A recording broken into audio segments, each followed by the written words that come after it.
Dr. Jordan is ready, and the panel is also prepped. So handing over to you guys and the guitar. Okay. I would just start with a little.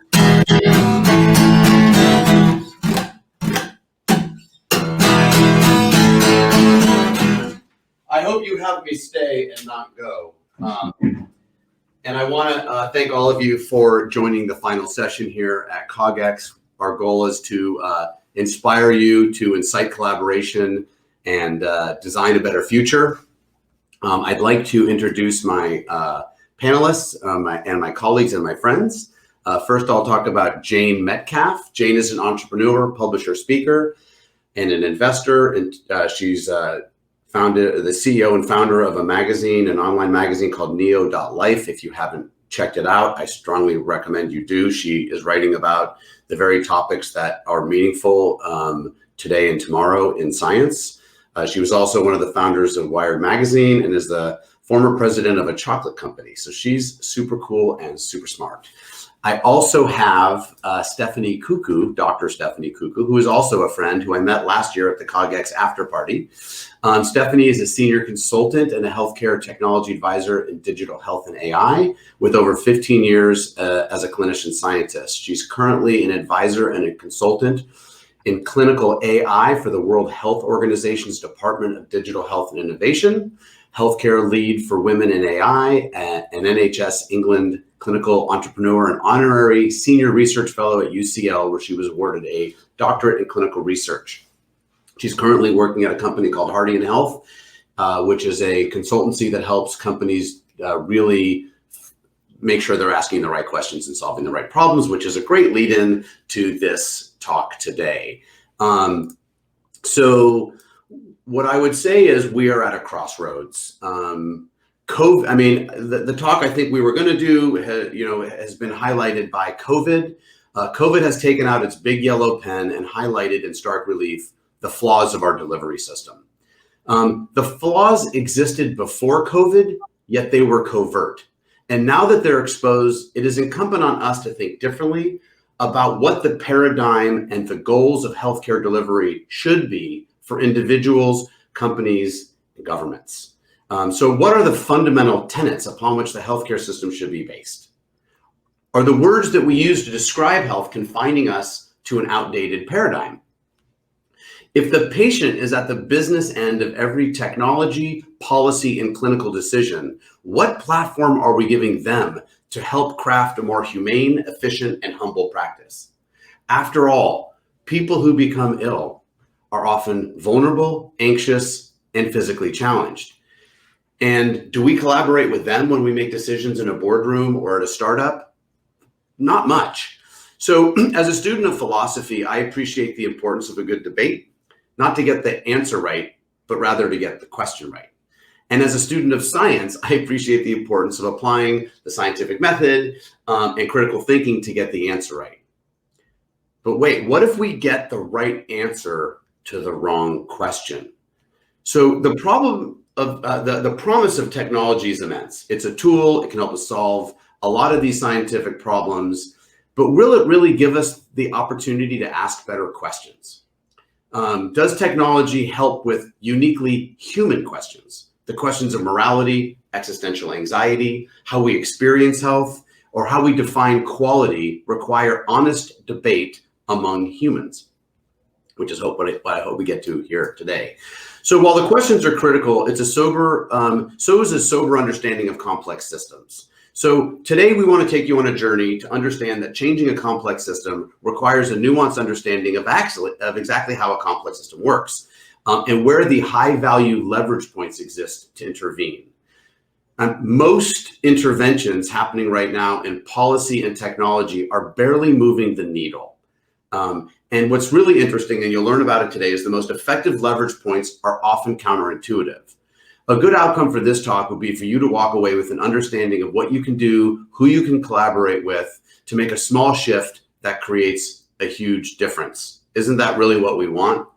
I'm not satisfied that our system is doing more good than harm. I took the Hippocratic Oath to do no harm, and I'm seeing harm done in many places, mostly inadvertently, but there's really no good feedback mechanism for this system to even recognize this. So if you'll indulge me for just a minute on philosophy, I want to, in preparing for this, I reread my Foucault and his predecessor, Immanuel Kant. And Immanuel Kant wanted to take the subjective and the contingent of the world, analyze it, study it, and hopefully arrive at the necessary objective truths about the way things are.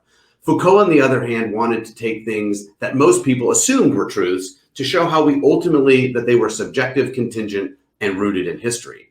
To show that what we think of as the truth is nothing more than just the dominant narrative of the time that we're living in. So what is the dominant narrative of healthcare in 2020? It seems to me that the dominant narrative today is that more science, more R&D, more infrastructure will lead us to the promised land of health for all, whatever that means. To summarize, the dominant narrative is more is better. And I guess the question is it possible that less is better? Is it possible that more is worse? Is our dominant narrative upside down? And what about the language we use? Very few people think about how language even matters. And just to go to Foucault, and then I want to get to this session, he wrote a book called The Birth of the Clinic, which if you haven't read it, I strongly recommend you do. But, he outlines that in the 18th century, when you were sick, you went to a clinic. And in the 19th century, you went to a hospital. So why did the language change? And by the way, in the 18th century, when you were sick, patients were seen as immersed within a disease. Patients were under the grip of cholera. And in the 19th century, a disease existed that's something that was inside of us that needed to be fixed. So the point is that over time, we're studying the same diseases, and you could have the exact same patients in the same periods, but the fundamental language we use to describe illness changes too. And so does the way we see the patient and the task of the doctor and the system itself. And so today we know that disease represents a complex interplay of genetics, our environment, the micro decisions we make, the emotional and social stress, the food that we eat. Yet have we upgraded our language to reflect this? Maybe it's time to reflect and rename things. And maybe we should rename diseases. So the big questions that I'm going to throw out that I think that I struggle with is, what should a healthcare system do? And what should a healthcare system not do? What are the values of the healthcare system? What values should a healthcare system have? And what values should a healthcare system not have? And then more importantly, what is healthcare and what isn't healthcare? So enough of my zoomed out philosophy. I want to turn it over to Jane to talk about complex systems and really kind of simplify how we can understand these things and how we can collaborate. So Jane. That's awesome. Yeah, thank you. Thank you, Jordan. That was a fantastic introduction, and I can pick up on a few of those points and go a little bit deeper. It is an incredibly complex system that we're grappling with, and it fits into other complex systems in our environment as well. So I was actually reading, when you invited me to this, to participate in this, I was actually reading Thomas Kuhn's Structure of Scientific Revolutions, because I feel like we're at this incredibly pivotal moment in time where the complex system that just keeps rumbling along and churning people up underneath its wheels, we can actually move it. We can repave the road. We can change the steamroller. We can change the way we describe the road in the steamroller. So the question really is, what are these leverage points? And, can we visualize a better outcome and work back from that to design it right in the first place? So we've been talking amongst ourselves about Donella Meadows, who is a great systems dynamics thinker. And she published an article called The 12 Points of Leverage, How to Intervene in a Complex System. And she actually ranks them in order of impact.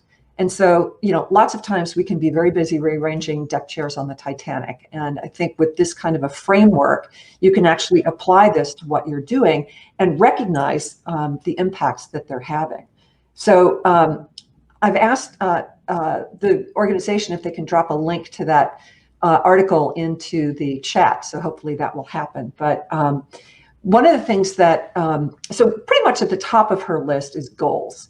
And if we can redefine our goals or define them well in the first place, we can have a huge impact on where an organization goes. So if your goal is growth, right? I mean, normally people say that's our goal. That's a business goal. That's the goal of a movement. But it's maybe a leverage point. It's definitely a leverage point, but is slow growth a better solution, or even no growth? Because, and here's another leverage point, negative feedback loops. So growth that continues unchecked without the feedback loops can spiral out of control. And this, of course, is Nick Bostrom's, paperclips maximizer thought experiment, where, the AI maximizes for paperclip manufacturing until every resource on the planet, including human bodies, have been manipulated to produce more paperclips.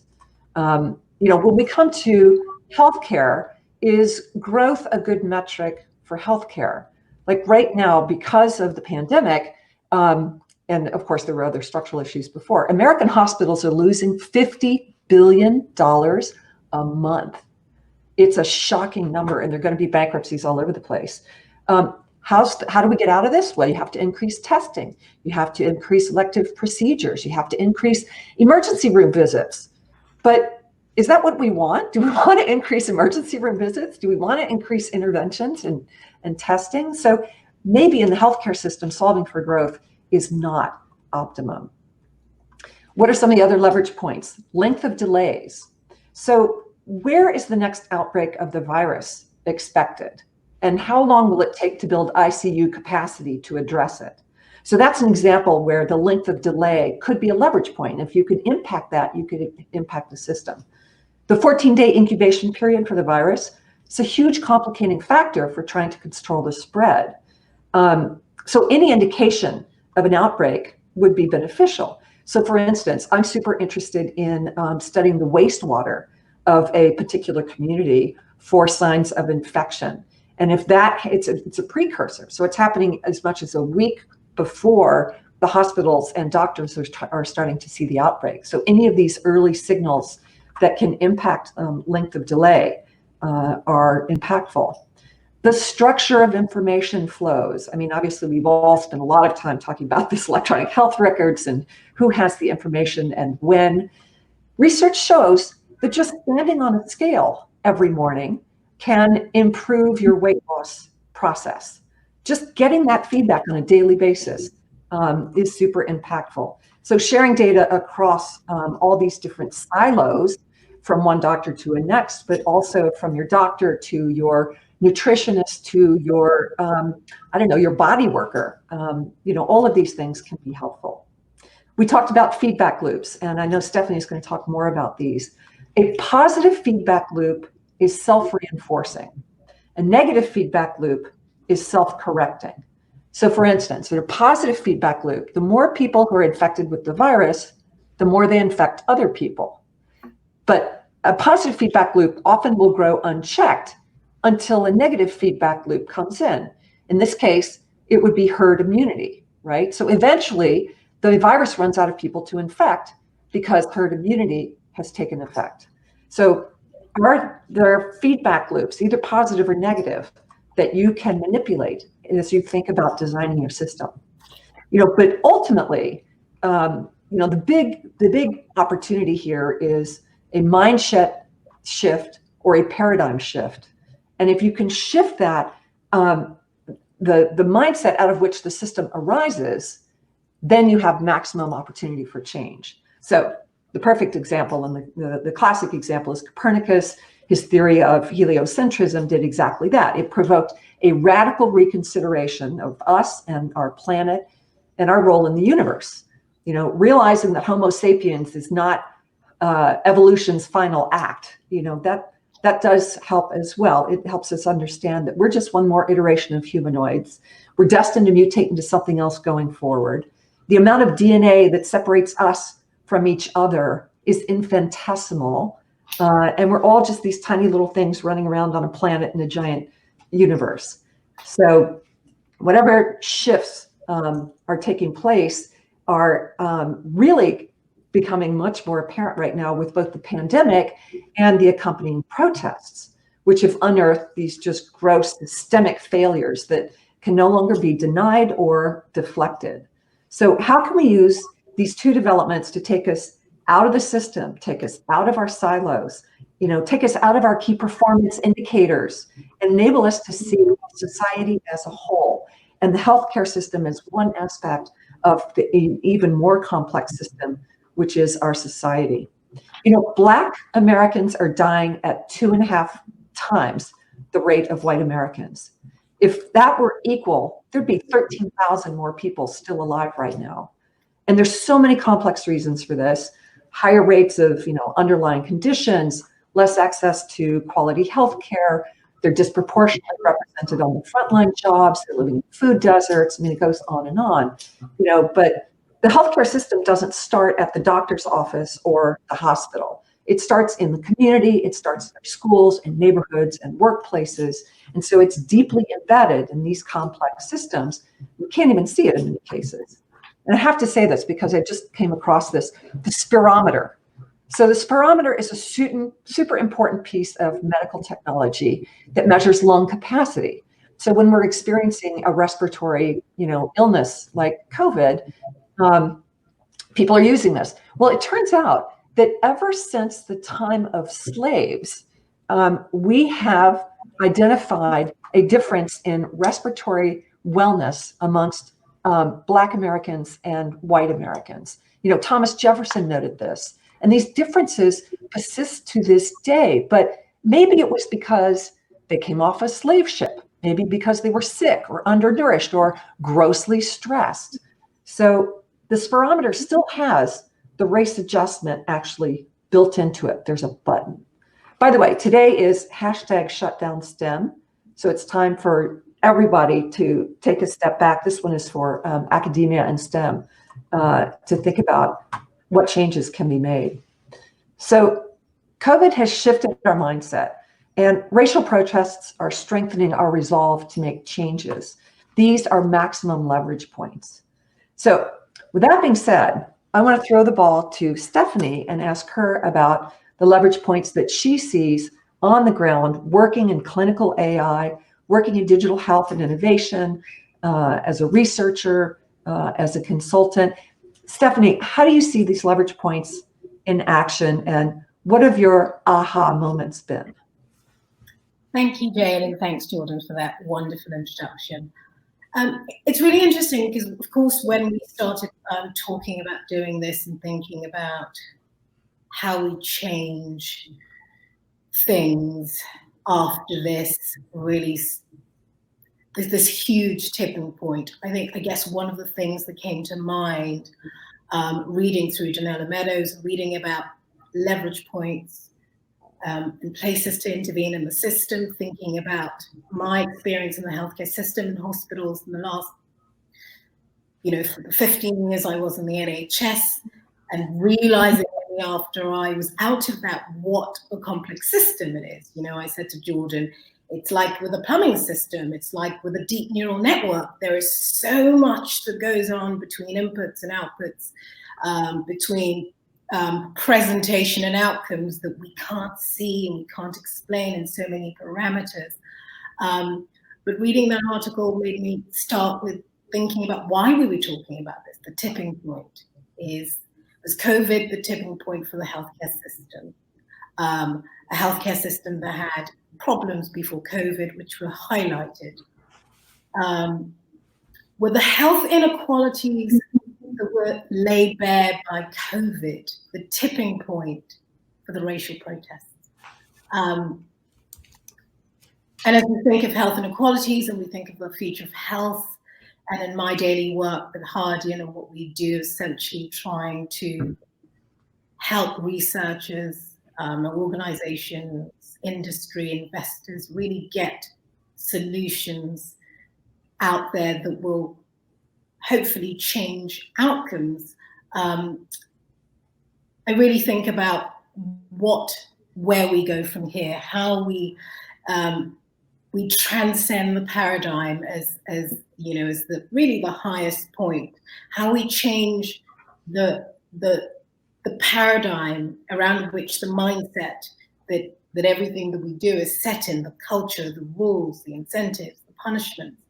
And one of the things that came to mind, especially because just last week I was doing some work and trying to assess how well the evidence behind an AI tool was really aligning with the claimed and proposed goals and outcomes. And I emailed a professor in San Francisco to ask, because it was his specialty, it had to do with cancer, and I said, listen, what do you think about this? What do you think about the evidence? What do you think about trying to use AI to solve this problem? And his response was, I think the clinical impact of AI is overhyped. I need to be able to see, even before these tools are built, what the clinical impact will be, and if indeed it will be positive.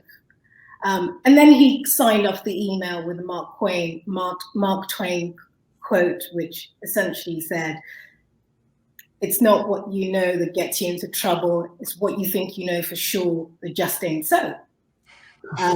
Which really made me think about AI in the context of, are we going to solve the problems? How is AI going to align with the paradigm that we need to change in order to improve outcomes in this complex healthcare system? I think the evidence so far, regardless of what has happened with telemedicine and digital health since COVID, is that we know the technology first approach doesn't work. It's humans first, it's outcomes first. And so it made me think about the context within which we actually think about the future of the goals of our system, the goals of all the tools that are being made to be incorporated into the system to hopefully improve outcomes. And I was speaking to my colleague Hugh at Hardian the other day, and we were talking about an assessment of the breast AI. And I shared with him a story about having last year an incidental finding on a mammogram and being told that I had to have a biopsy, and being told very clearly, we don't think it's cancer, but we really have to do this biopsy, which will take X amount of time, which will cost the healthcare system, because we really have to make sure you don't have cancer. I had the biopsy. It was quite expensive. And by the way, will emotionally impact you in ways that you're maybe not ready for. Absolutely. And this is what we don't think about: the experience, the process, everything that fits into the start to finish. And ultimately, this was quite a traumatic experience with complications. It showed I didn't have cancer. It taken up resources. And that decision-making, that mindset around how we use clinical human intelligence, how we use the tools we have, how we organize our systems, didn't feel like it was there. And then last week we discussed, but what if AI? What will happen in the future? And AI will assess, the situation and say, actually, we're certain it's not cancer, so you don't have to have a biopsy. And then a clinician confidently backs this up. But what if the AI actually finds more people who don't have cancer, but picks up these, as it were, false positives? What is the effect on that system? And so this idea of a flow of information, the real way we look at how you assess prospectively all the different dimensions to which building something will presumably improve the situation. Jordan, as we spoke about the other day, this idea that you need to be mission driven. You need to show how you're going to improve healthcare system, cost savings. We might reduce time. I think what COVID has done, outside of highlighting this complex healthcare system, has shown how we have to be more mission-driven, how we have to be more goal-driven. The other example that we talked about. Can I just interrupt before you do another example? Because I have something, I actually also had to do a biopsy for breast cancer, which I knew wasn't necessary. And the whole process was just frustrating. And I used up all this time and energy and resources to get, what I knew were a fibrous, growth identified. But I wanted to tell another example on the sort of the insurance side of things. So, I assume my insurance company had some kind of AI that, flagged me for additional attention because I'm an athlete and I do a lot of things that have led to hip and knee problems, and I have scoliosis. So I'm a high user of the system. And I was flagged by my insurance company, who called and said, this is when I was the president of the company, called and said, your company is offering you preventive health services. You know, we will offer you nutritional counseling and weight loss services. And it's like, first of all, I'm really skinny. Second, I'm an athlete. Third, I'm running an organic food company. You know, it's like, you're wrong on every single account here. You know, but they were trying so hard. Their goal was, you know, preventive interactions, right? And interventions. How can we prevent this person from using our system in the first place? As opposed to identifying me as somebody who was going to use it once a quarter for a particular adjustment. You know, it's like our systems bring these biases into them. And we were talking about, you know, biases in artificial intelligence. You know, the bias being that anybody who touches the system needs nutritional counseling. You know, it's like, how do we fine tune these systems? And I would also say that that system was designed, that preventative health was probably to prevent extra costs in the system. And so they were working on a parameter in the hierarchy of how you can change a system. Changing $1 or changing an interaction is the lowest yield to make a difference. I mean, it really starts with what is the purpose, and they don't know who you are. They don't know anything about you. And I think one of the things that the healthcare system really needs to do, and I want to get back to you, Stephanie, is they really need to pay attention to everyone's unique. I mean, we all have our own backgrounds and cultural experiences and preferences. And how do we let a system know that it's trying to help us, ostensibly, know who we are and what we prefer and what our tolerances are? People aren't numbers. I think in a boardroom, everyone's just a number and they feed into the system. But when you get to the problem surface of medicine in the clinic, or when a patient is exposed to some news, they have feelings. They have like a sense of existential, what does this mean? So I don't think we have that feedback loop at all. Going back to feedback loops, but Stephanie, I'll let you. Yeah, no, I agree. But, you know, we're all different, but also healthcare systems are different, and we have to remember that. I'm not sure the preventative health is as much of a priority on the NHS, for example, as it should be. And you know, when we talked about the gain around driving positive feedback loops and the strength of negative feedback loops, I thought of preventative health. You know, how do we prioritize balancing our goals?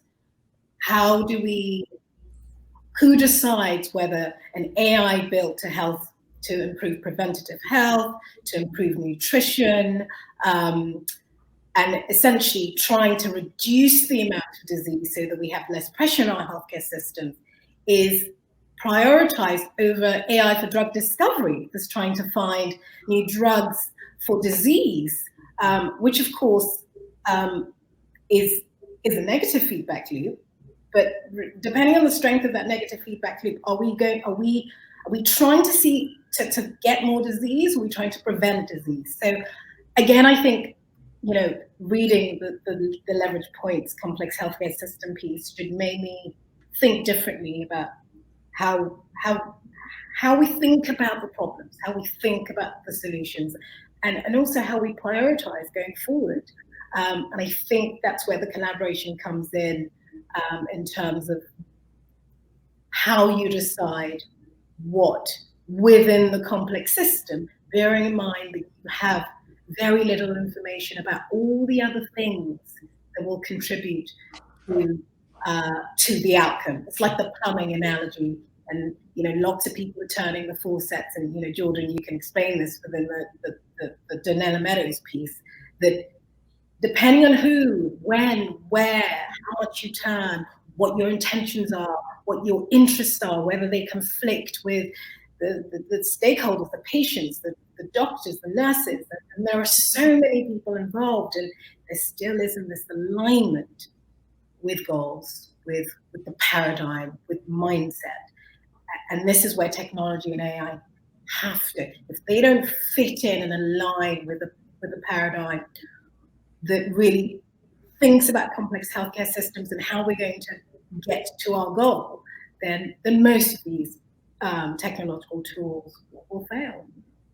So Stephanie, can I go back? I'd love to hear you talk more about AI for drug discovery, and what's the negative feedback loop there?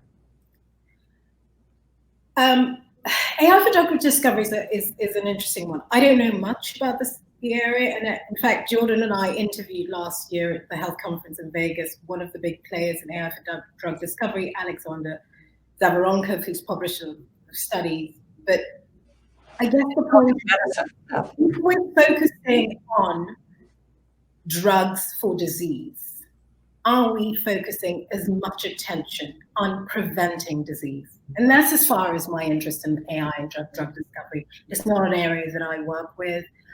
We do validation, due diligence for companies that are building, digital health, AI for cancer diagnostics, AI for radiology, and those are my interests. The low-hanging fruit and the critical things that we need to solve in healthcare, the things that really have quite stark outcomes if we don't solve. And this is the other problem with technology and AI. Are we focusing on the things that have the greatest burden to the healthcare system? Are we focusing on the things that have the greatest burden to a disproportionate amount of people, to certain groups of people, especially neglected populations, neglected communities? And again, it comes back to this idea that a complex system has to transcend paradigms going forward. We have to think about goals, but we have to think about it equally for everyone. So I was just going to ask, so what is your favorite application of AI in the clinic? What do you think, what's the best implementation that you've seen that addresses the low-hanging fruit that has the biggest impact? I don't think I can answer that question. I don't think that there is a best. I think the best will be determined by clinical impact. The best AI will be the best AI that can show the amount of clinical impact it has. Is it reducing pressure on doctors? Is it reducing cancer outcomes? Is it actually picking up more early breast cancers? And as yet, nobody can answer that question, what the best AI, that hundreds being built. I mean, I think the lowest hanging fruit for AI, at least here in the United States and maybe in other countries, is train it on fraud, waste, and abuse. It's a really low hanging fruit. It doesn't touch any patients, but it looks at the people who control the money and the people who control the powers of the system. That if you trained it on that, there's billions and zillions of dollars, no zillions exist, to identify, and you will ultimately have a better clinical outcome if you do that. For example, there are a number of people getting stents placed in their heart based on data that if you looked at if you trained an AI on the data for who should get a stent, there's all these people that should not be getting them, but there's money to be made by the people selling the stents. Can I say something there? Do we need AI to know that? There is data out there. Hold on a second. But there are patterns that are too hard to see at this, I think, at massive scale. I mean, we have a bunch of gumshoe people with muddy boots running around with magnifying glasses, trying to figure out where that is. And I think that if you could train AI to go look at everything, it would say, what, there's a massive anomaly over here with this doctor group doing all these stents. And I think we're trying to do that, but it's very human intensive to do that right now. And it would be great to see that application. I haven't seen one company trying to do that because you're going to take someone else's money away. I don't think I know enough to actually make a judgment about that. But I will say this. You can train an AI to be biased. So if the people that are building that AI wanted to show what they wanted to show, the selection bias. Yeah. What you put in that comes out. So again, I think this is the paradigm we need to transcend. We should focus our attention on the things that are going to improve healthcare outcomes. We should focus our attention on things that are going to reduce disease, reduce the burden on the healthcare system, reduce physician burnout, reduce the pressure on doctors, suicide, we just need, and even between the three of us, we wouldn't sit together. The variability in what we think is priority, regardless of our backgrounds, whether it's myself or Jane as a patient, whether it's you, Jordan, as an internal medicine doctor in San Francisco, whether it's me thinking as an ex-NHS doctor, we're just not going to agree on priorities. This goes back to the mindset. Yeah, well, I want to go back to the mindset for one quick second. I started a company designing feedback loops in healthcare, and it was called Health Loop back in 2009. And we did a bunch of large studies on patients that needed hip and knee surgery. And we randomized it using a scientific method, patients getting hip and knee replacements with Health Loop and without Health Loop. What we found over 18 months in multi-states and hundreds of people, multi-demographics, is that it reduced hospital readmission. So you have a surgery and did you have to go back by 50%. It reduced complication rates by 50%. It saved each patient who was on Health Loop $656 per patient. So you ask yourself, that must have taken off like a weed. That must have grown. It was a little AI algorithm we built. But you know what? People like doing hip replacements. Hospitals make money when you come back. That's how they book their revenue. And so we ran into this kind of graft versus host disease. It was an allergic reaction to this technology the goal was to help people get better outcomes, but it didn't generate better outcomes for the system.